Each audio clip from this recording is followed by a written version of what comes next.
Hello दोस्तों, एक बार आपका फिर से स्वागत है आपके YouTube channel study my way में। जैसा कि दोस्तों हम सब जानते हैं, अपन ने क्या कर रखा है, जो राजस्थान जीएस और जीके का जो पोर्शन है, जिसके लिए अपन ने कंप्लीट सीरीज स्टार्ट कर रखी है। तो आई होप दोस्तों आपको वीडियोस पसंद आ रहे होंगे, सीरीज पसंद आ रही होगी। तो दोस्तों अगर वीडियो अच्छे लग रहे हैं तो वीडियो को लाइक कर दीजिए, जितना हो सके शेयर कीजिए, ताकि ज़्यादा से ज़्यादा स्टूडेंट इस सीरीज़ का बेनिफिट उठा सकें। तो दोस्तों अपन पढ़ रहे थे जो अपवाह तंत्र का जो टॉपिक है वो अपन पढ़ रहे थे। तो आई होप आपको चीज़ें समझ में आ रही होगी। तो अब अपन इस टॉपिक के एंडिंग पे आ गए हैं और अपन ने जो लास्ट टॉपिक पढ़ा था वो दोस्तों क्या पढ़ा था, अपन ने बाणगंगा पढ़ा, देन अपन ने बनास नदी पढ़ा और देन उसके अंदर जो उसकी सहायक नदियां थी, जैसे बेड़च हुई, मेनाल हुई, कोठारी हुई। कोठारी के बाद अपन ने क्या पढ़ा, खारी लास्ट पढ़ा था ना। तो खारी का उद्गम स्थल क्या था, विजराल ग्राम की पहाड़ियां, राजसमंद था। प्रवास क्षेत्र पढ़ा, राजसमंद, भीलवाड़ा, अजमेर, टोंक, और उसका समाप्ति स्थल कहाँ, बनास नदी में ये आके मिल रही थी। ठीक है, अब अपन लास्ट है जो अपनी मुख्य नदी थी, चंबल नदी। कौन सी नदी,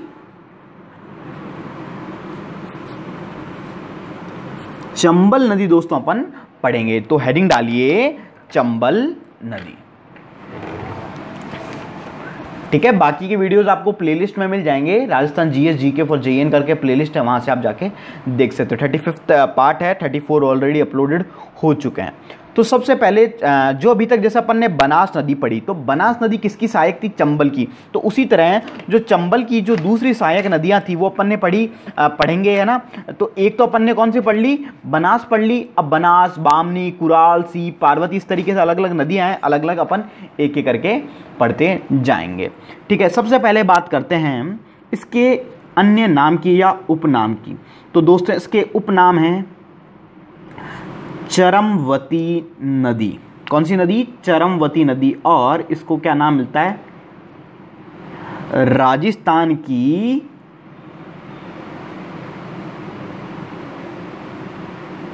कामधेनु। चरमवती नदी या राजस्थान की कामधेनु। तो ये आ गई चंबल नदी के उपनाम। फिर बात करते हैं दोस्तों इसके उद्गम स्थल की।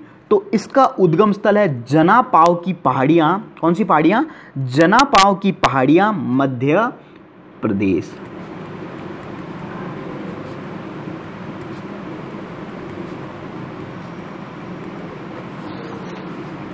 एमपी में है, मध्य प्रदेश में। ये तो बात होगी इसके उद्गम स्थल की। फिर मैं बात करूं ये राजस्थान में, इसका भी डायग्राम भी बनाएंगे।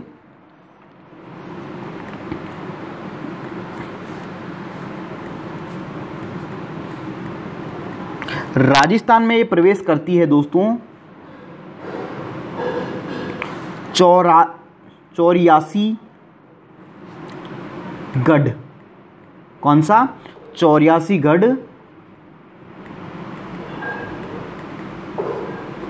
चित्तौड़गढ़। कौन सा, देखो इसका उपनाम क्या मिलता है आपको, चरमवती नदी। राजस्थान की काम उद्गम स्थल है इसका जनापाव की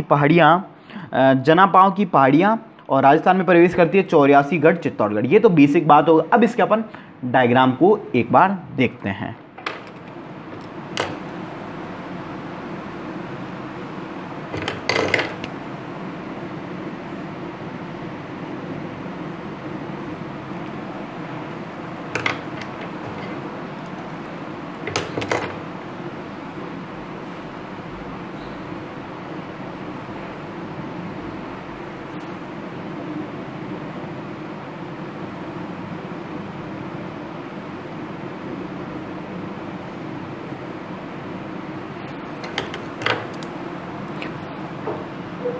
अब देखिए इधर अपन इसके बनाते हैं।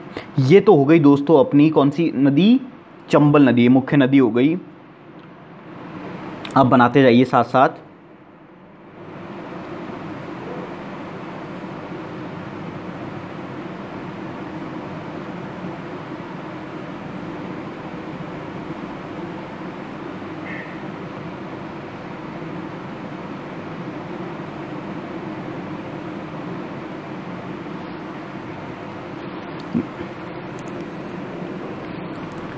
सबसे पहले अपन बनाते हैं इसमें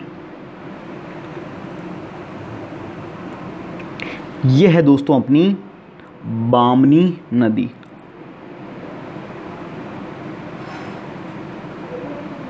ये अपने राजस्थान का मैप हो गया साइड से, ठीक है। और ये सबसे पहले चलो ये एंटर कहाँ से कर रही है, यह जो लोकेशन है ये है दोस्तों अपनी कौन सी, चित्तौड़गढ़।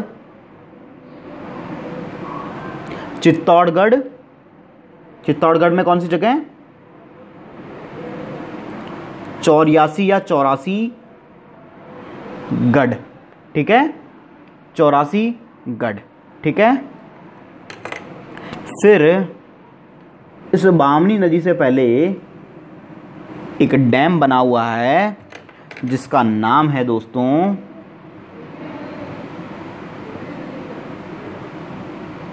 राणा प्रताप सागर। कौन सा डैम, राणा प्रताप सागर, ठीक है। फिर यहाँ पे बामनी नदी यहाँ पे अपन को मिली बूंदी में। कहाँ पे मिली, बूंदी में, ठीक है। ये तो हो गई बामनी की बात। फिर इस तरीके से आई अपनी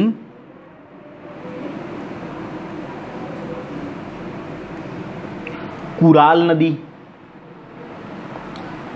ठीक है। कौन सी नदी, कुराल नदी, ठीक है। और कुराल नदी इधर कोटा में आके मिली।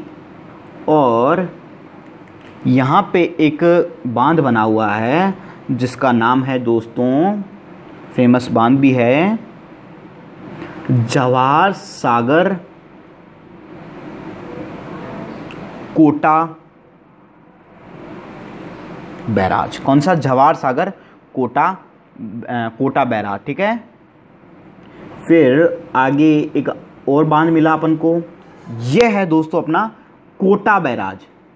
ये कौन सा है, जवाहर सागर कोटा बैराज, और ये है कोटा बैराज, ठीक है।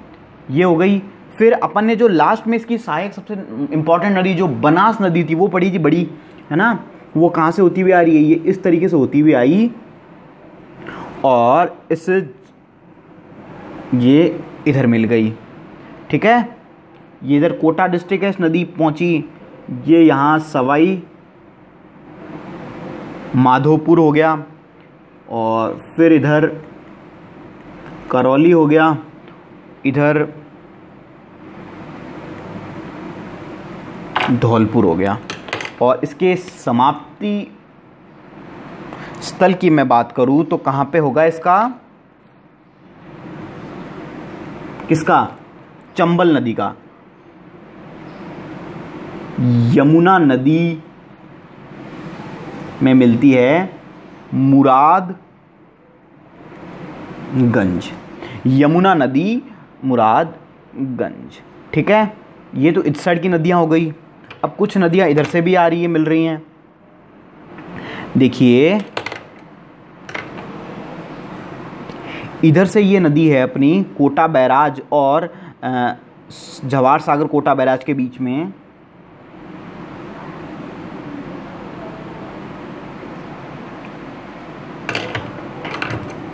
इसका नाम है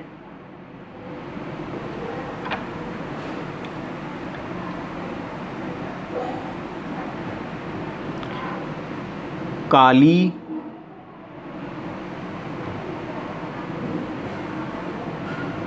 सिंध परियोजना। कौन सी परियोजना, काली सिंध परियोजना, ठीक है। यहाँ पे आगे चले तो एक डैम है जिसका नाम है, कौन सी परियोजना,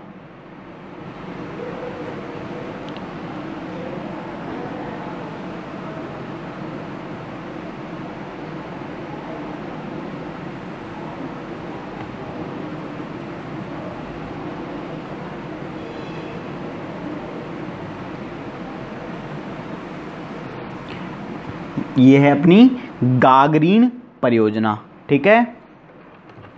फिर इस नदी जो काली सिंध नदी है इसके अंदर कुछ सहायक नदियां आके मिलती है। ये इधर से आई आहू नदी, ठीक है,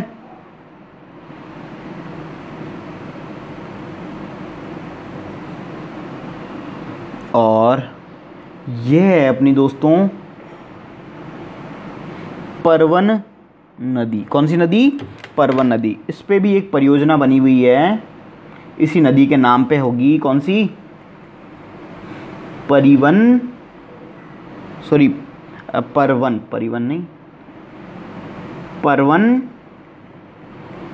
परियोजना। ठीक है। फिर आगे ये दोनों नदियां यहाँ पे आके मिली। फिर इस जो काली सिंध है इस पे एक परियोजना है जिसका नाम है दरिश्चंद्र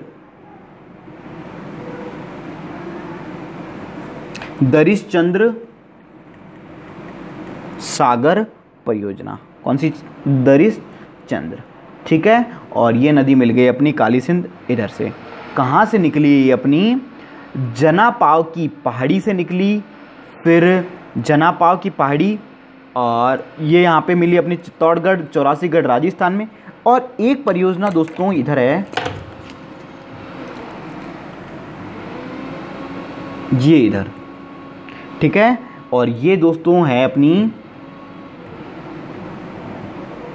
गांधी सागर परियोजना। ठीक है। चौरासीगढ़, फिर राणा प्रताप सागर, इधर से बामनी नदी बूंदी डिस्ट्रिक्ट आ गया, कोटा कुराल नदी, फिर जवाहर सागर बांध, फिर इधर ये हो गया जवाहर सागर, फिर कोटा बैराज, बीच में अपनी आ रही है काली सिंध।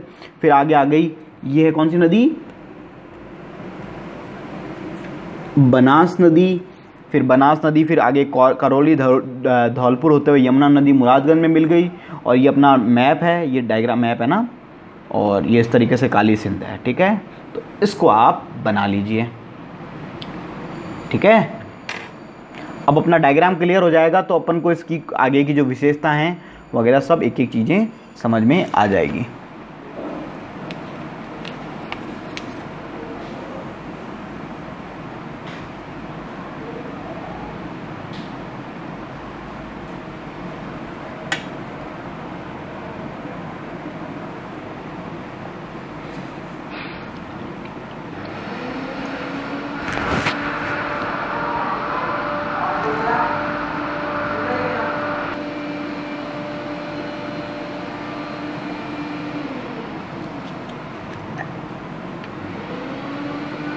ये है अपनी गागरीन, है ना, गागरीन परियोजना। परवन नदी काली सिंध परियोजना, आहू।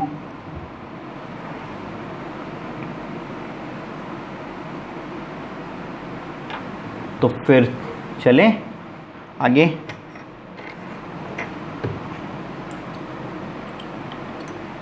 ठीक है। जिन लोगों का नहीं बना वो पॉज करके बना लीजिए।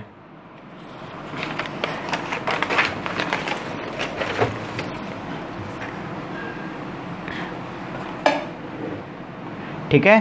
अब देखिए, अब अपन ने बात कहाँ तक कर ली थी? राजस्थान में प्रवेश स्थल बात कर ली। अब मेरे प्रवाह क्षेत्र देखते जाइए और बताते जाइए। प्रवाह क्षेत्र बात करेंगे अपन राजस्थान में चित्तौड़गढ़, बूंदी, कोटा,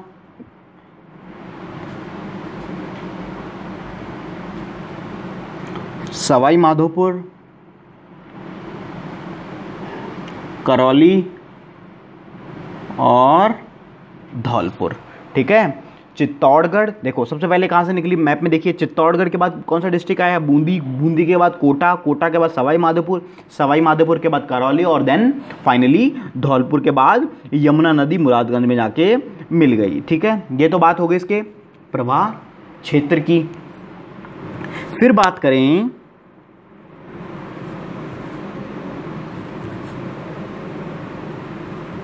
समाप्ति स्थल की। तो इसका समाप्ति स्थल होगा दोस्तों यमुना नदी। कहाँ पे था बताया था? यमुना नदी मुरादगंज, इटावा, यूपी में। ठीक है। ये इसका क्या होगा? समाप्ति स्थल यमुना नदी में मिल रही है, ऑब्वियस सी बात है। ठीक है। ये तो बात होगी समाप्ति स्थल की। फिर बात करते हैं कुल लंबाई की। तो 966 किलोमीटर, 966 किलोमीटर ये हो गई इसकी कुल लंबाई। फिर बात करें राजस्थान में लंबाई, राजस्थान में ये दोस्तों मध्य प्रदेश यूपी वगैरह में काफ़ी बहती हुई आती है ना, तो इसकी राजस्थान में लंबाई थोड़ी कम है, 135 किलोमीटर। ठीक है, ये बात हो गई राजस्थान में। फिर बात करूं, ये तो होगी बेसिक चीज़ें। विशेषताओं की अब अपन बात करते हैं। तो विशेषता की अगर मैं बात करूं दोस्तों, तो यह राजस्थान की सबसे लंबी नहीं है। ठीक है, तो ये तो आपको ऑब्वियस सी बात पता चल रही है, राजस्थान की सबसे लंबी नदी नहीं है।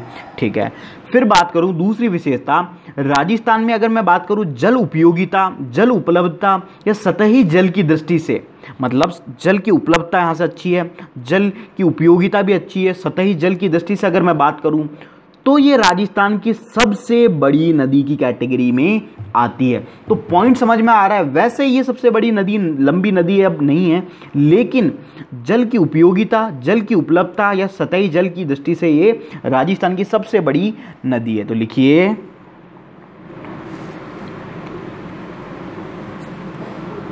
राजस्थान की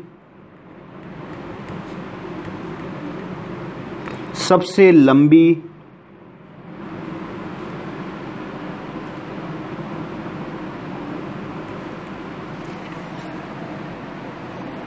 राजस्थान में जल के ना, अपन उसके हिसाब से बात करें। राजस्थान में जल की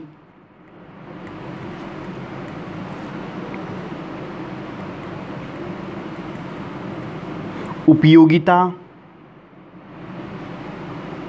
जल की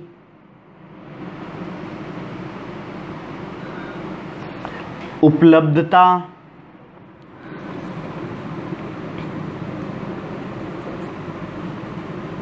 सतही जल की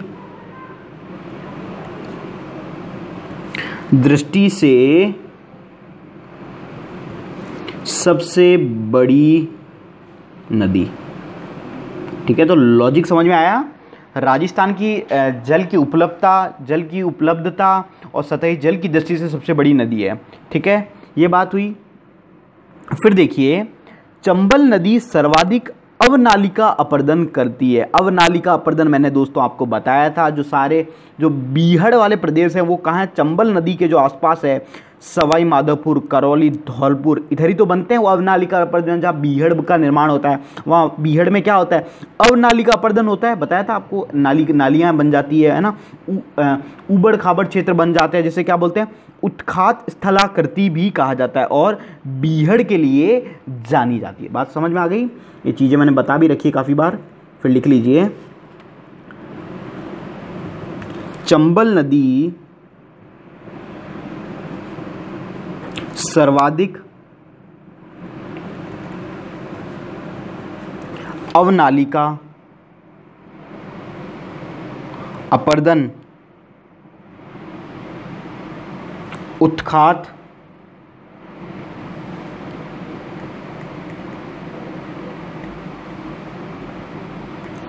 स्थलाकृति या बीहड़ के लिए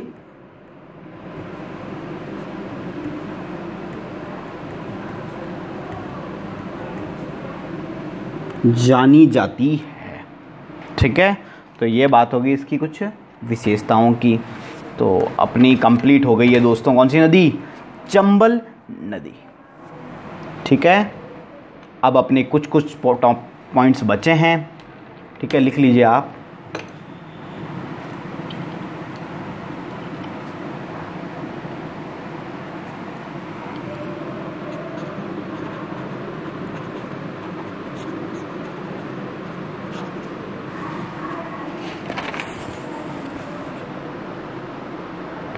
मैंने आपको पार्वती नदी उसमें बना दी थी क्या दोस्तों? इस डायग्राम में अपन ने पार्वती नदी के बारे में डायग्राम में बनाना भूल गया हूँ मैं। कोई बात नहीं, आप वापस खोल लीजिए और इसको बनाइए। पहले ये अपनी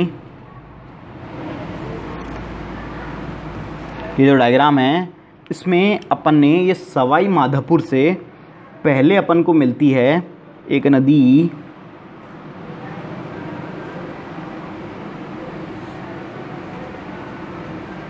एकमात्र नदी पार्वती नदी है ना, ये बनाना भूल गए और तो सब कुछ बना लिया। कौन सी नदी? पार्वती नदी।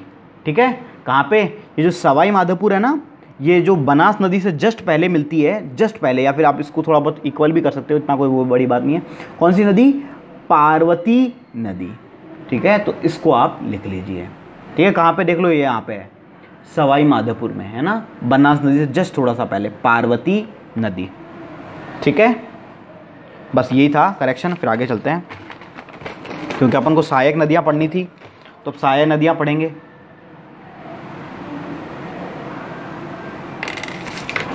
अब देखिए अपन बात कर रहे हैं, अब अपन बात करते हैं दोस्तों किसकी नदी? पार्वती नदी।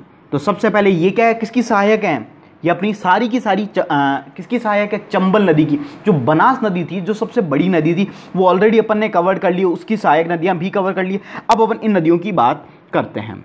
तो मैं बात करूं पार्वती नदी, तो उद्गम स्थल की सबसे पहले बात करेंगे। तो दोस्तों इसके उद्गम स्थल की मैं बात करूं तो ये है सीहोर क्षेत्र मध्य प्रदेश में, सीहोर क्षेत्र मध्य प्रदेश में। ठीक है, ये तो बात होगी उद्गम स्थल की।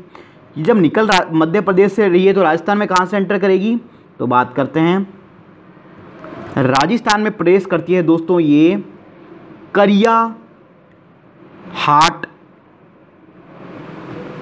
करियाहाट बारां डिस्ट्रिक्ट में। ठीक है, तो हो गए राजस्थान में प्रवेश। फिर बात करते हैं इसके प्रवाह क्षेत्र की, तो राजस्थान में 12, देन कोटा होती हुई फाइनली कहाँ मिल रही थी? सवाई माधोपुर में आपकी मिल रही थी पार्वती नदी। ठीक है, समाप्ति स्थल क्या होगा इसका?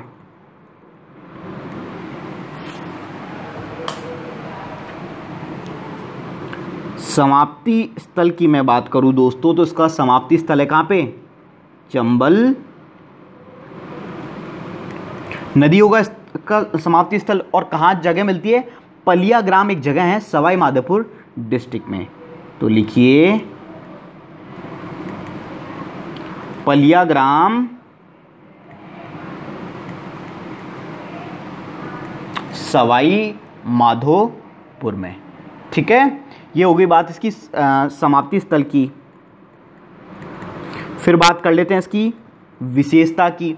तो दोस्तों राजस्थान की एकमात्र नदी है जो राजस्थान तथा एमपी की सीमा को दो बार, राजस्थान तथा सीमा की एमपी की दो बार सीमा बनाती है। अब जाके एक बार डायग्राम में देखिए, एक बार तो ये कहाँ पे आई? ये राजस्थान में कहाँ पे एंटर कर गई? राजस्थान में एंटर कर गई थी पार्वती नदी, फिर वापस मध्य प्रदेश में जाती है और देन अगेन राजस्थान में आती है। तो कितनी बार सीमा बनाती है? दो बार बनाती है ना। तो लिखिए राजस्थान की एकमात्र नदी जो राजस्थान तथा एमपी की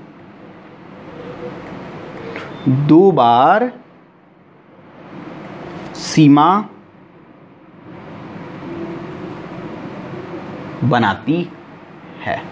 ठीक है, अब अपन लास्ट में है, फटाफट तो इसको फटाफट लिखते जाइएगा, है ना। आज ही अपन को कंप्लीट करना है इसको 15 मिनट में।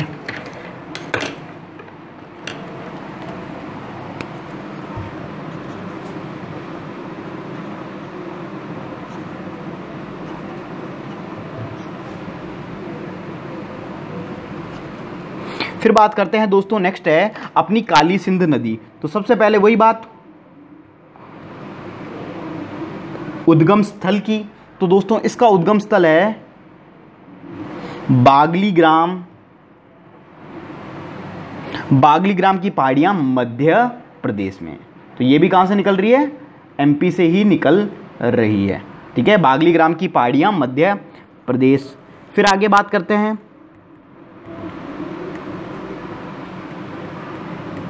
राजस्थान में प्रवेश कहाँ से कर रही है? तो दोस्तों ये राजस्थान में प्रवेश करती है बींदा। कहाँ से? बींदा। और बींदा है अपना झालावाड़ डिस्ट्रिक्ट में, राजस्थान में प्रवेश। प्रभात क्षेत्र बताइए।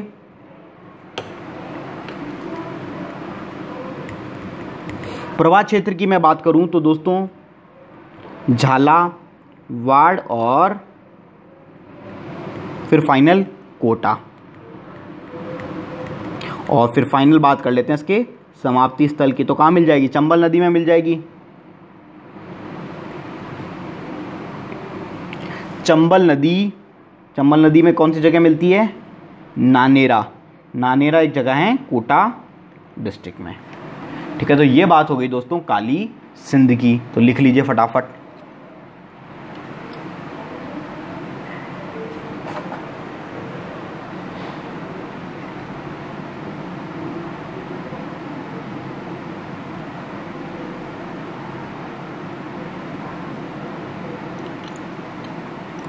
ठीक है, फिर आगे चलते हैं।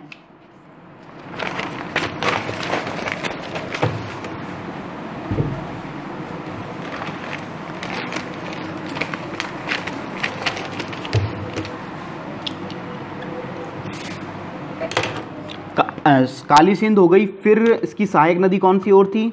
आहू नदी भी थी एक।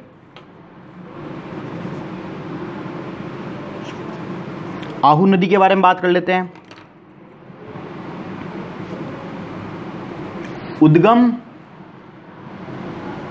उद्गम स्थल।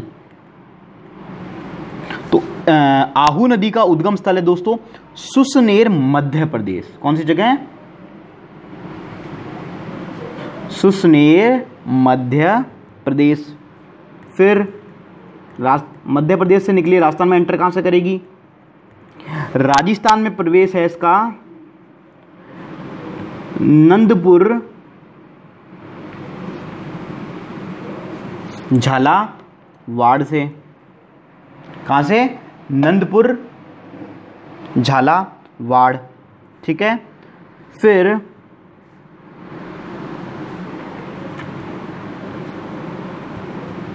प्रवाह क्षेत्र की मैं बात करूं तो इसका प्रवाह क्षेत्र है झालावाड़। और समाप्ति स्थल है काली सिंध में मिलती है ना, काली सिंध की सहायक है काली सिंध नदी। और ये मिलती है गागरोन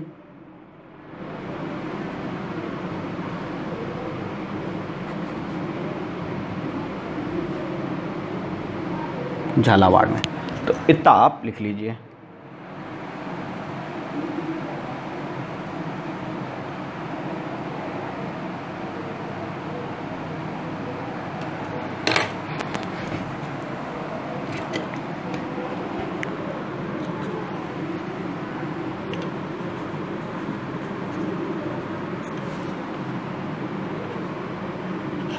अब कुछ नहीं है, फैक्ट्स बचे हैं तो आपको बस लिखना है, लिखते जाइए फटाफट। अपन इसको कंप्लीट कर लेते हैं, इस टॉपिक को काफ़ी दिन हो गए। परवन नदी, अब बात करते हैं दोस्तों परवन नदी की। ठीक है, लिख लिया होगा।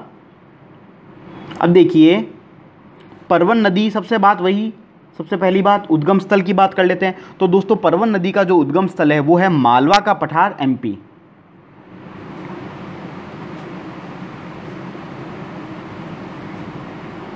मालवा का पठार मध्य प्रदेश। फिर राजस्थान में प्रवेश खेड़ी बारे।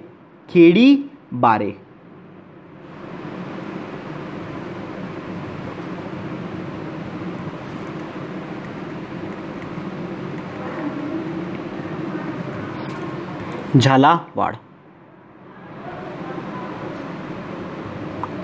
प्रवाह क्षेत्र की मैं बात करूं दोस्तों तो झालावाड़, फिर अपना बारा और फिर फाइनली कोटा।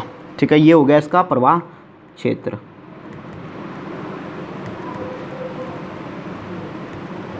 समाप्ति स्थल की बात करूं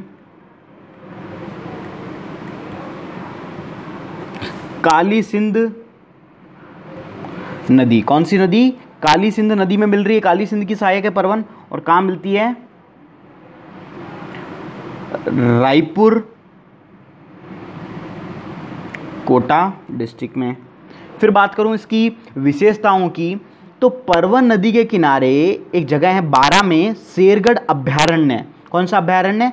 शेरगढ़ अभ्यारण्य है, तथा कोसवर्धन दुर्ग है, और जिसे शेरगढ़ दुर्ग भी कहा जाता है। तो ये दोनों स्थित है, शेरगढ़ अभ्यारण्य तथा कोसवर्धन दुर्ग, या फिर इसका नाम मिलता है शेरगढ़ दुर्ग स्थित है। तो लिखिए परवन नदी के किनारे 12 में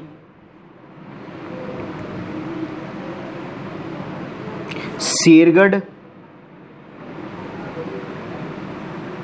अभ्यारण्य तथा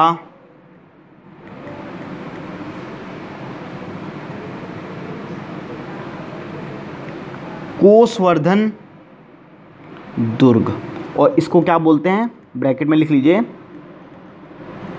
शेरगढ़ दुर्ग भी बोलते हैं,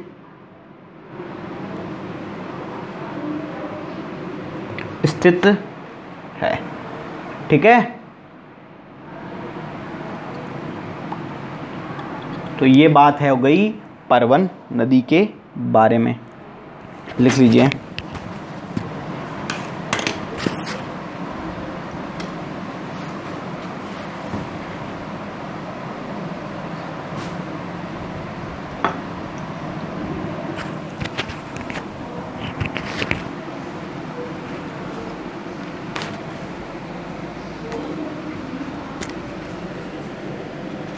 परवन के बाद अपन पढ़ते हैं दोस्तों अब बामनी नदी। तो सबसे पहले वही बात,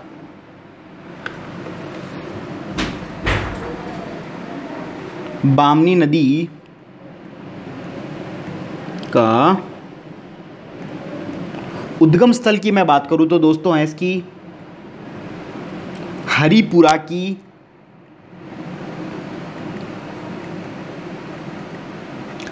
की पहाड़ियां,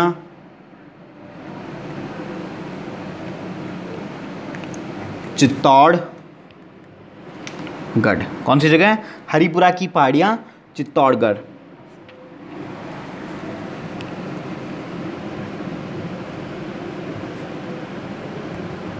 प्रवाह क्षेत्र की बात करूं तो इसका प्रवाह क्षेत्र एकमात्र डिस्ट्रिक्ट दैट इज चित्तौड़गढ़ में है।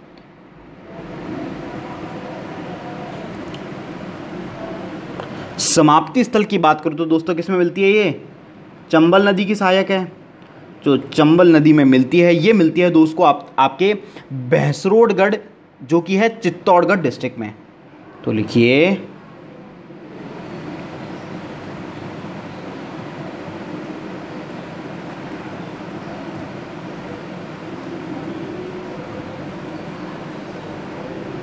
बहसरोडगढ़ चित्तौड़गढ़ डिस्ट्रिक्ट में।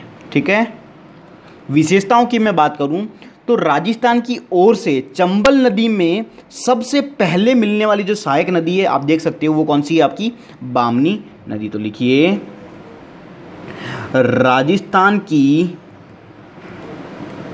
ओर से चंबल नदी में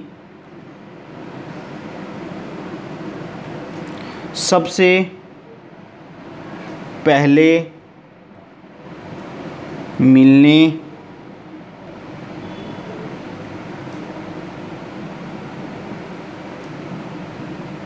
वाली सहायक नदी कौन सी है? आपकी बामनी नदी।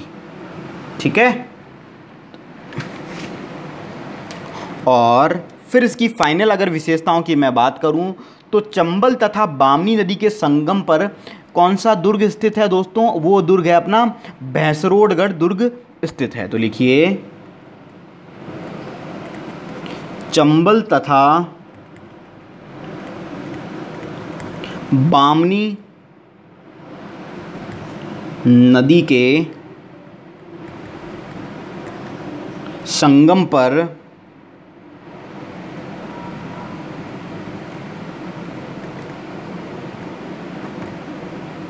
भैंसरोडगढ़ दुर्ग स्थित है। ठीक है, तो ये बात हो गई दोस्तों आपकी बामनी नदी के बारे में। तो लिख लीजिए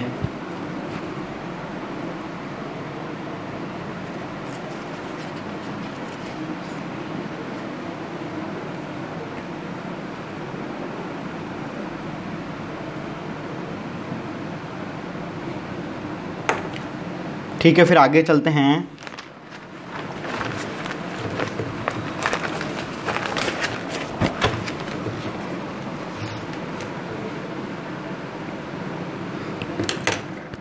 फिर है अपनी दोस्तों कुराल नदी। कौन सी नदी? कुराल नदी। ठीक है, अब देखिए सबसे पहले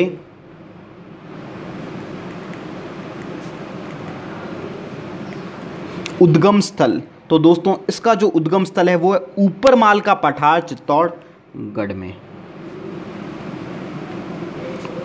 ऊपरमाल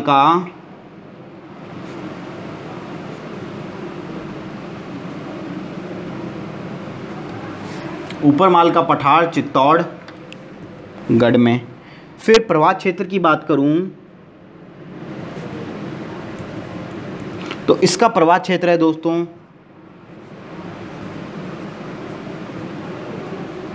चित्तौड़गढ़,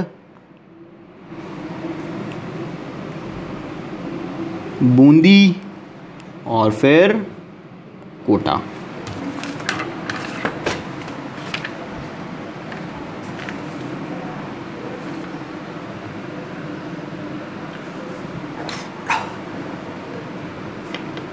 कुराल नदी का ये हो गया। फिर बात करें इसके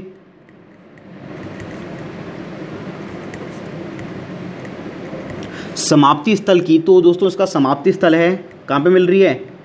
चंबल में। तो चंबल नदी भैंसखाना कोटा में।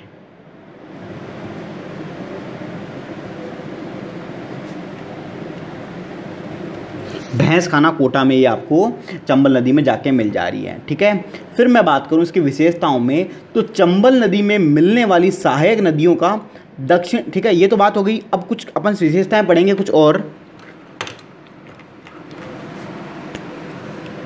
जिसके अपन क्रम पढ़ेंगे। ठीक है, तो लिखिए चंबल नदी में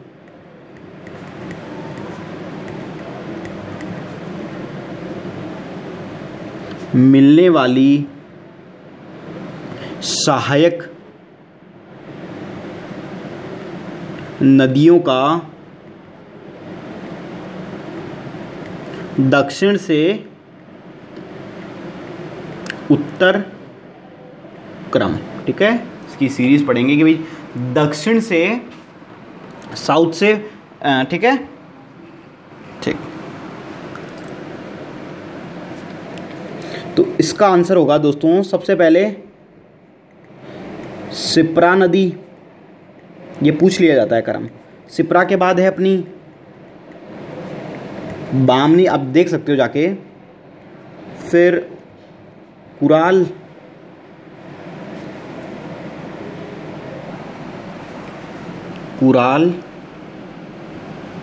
देन काली सिंध, बनास और पार्वती। ठीक है, तो ये तो हो गया दक्षिण से उत्तर क्रम।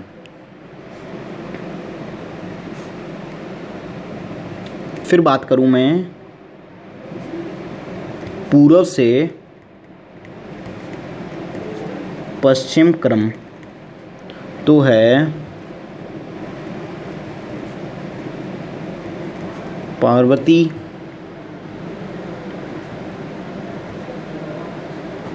काली सिंध,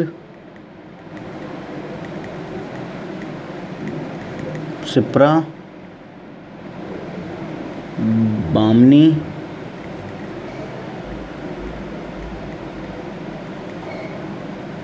कुराल और देन है बनास। ये आपका है ईस्ट टू वेस्ट, ठीक है।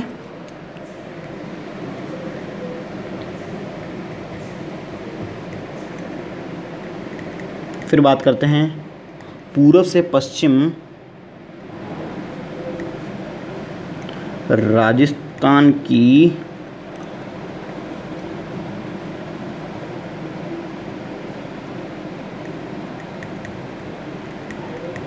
नदियों का सही क्रम, ठीक है। तो सबसे पहले पार्वती, देन परवन, देन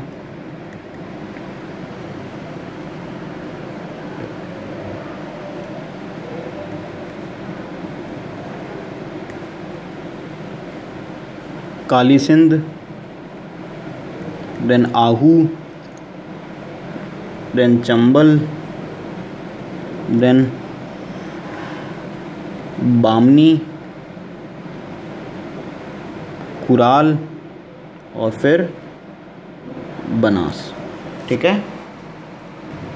ठीक है, ये यहाँ तक की बात हो गई, लिख लीजिए।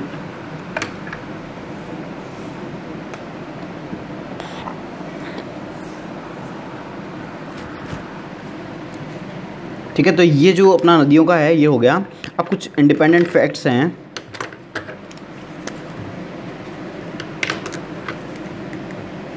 जैसे मैं बात करूं जल की उपलब्धता की दृष्टि से राजस्थान का नदियों का क्रम, है ना, जल की उपलब्धता से अपन बात कर रहे हैं, ठीक है। फिर लिखिए इसमें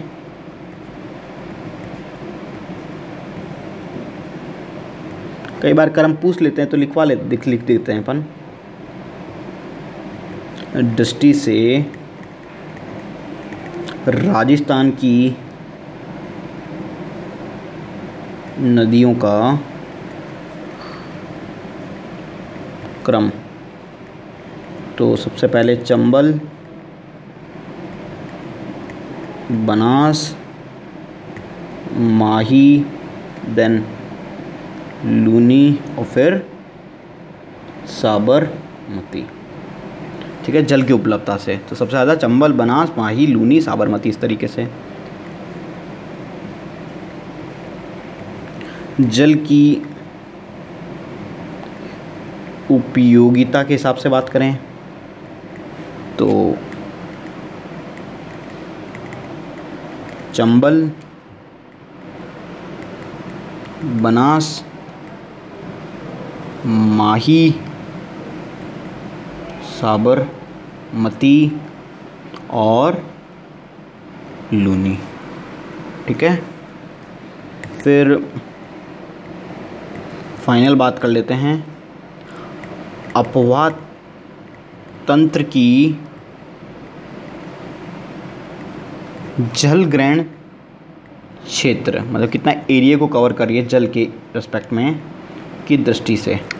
तो सबसे बड़ी बनास, बनास के बाद लूनी, लूनी के बाद चंबल और फिर माही, ठीक है। तो ये इस तरीके से है इसका क्रम, ठीक है, लिख लीजिए।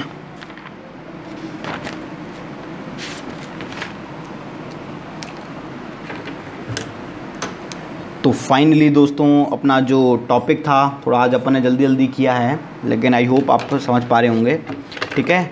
तो अपन ने जो ये जो टॉपिक था अपना ड्रेनेज सिस्टम दैट इज़ अपवाह तंत्र, वो अपन ने पूरा कंप्लीट कर लिया है। तो आप वो सब वीडियोस पहले वाले देख लिए होंगे और नहीं देखे हैं तो एक बार देख लीजिए। तो अब अपना एक दो टॉपिक बचे हैं वो कंप्लीट करके अपनी कंप्लीट हो जाएगी, ठीक है।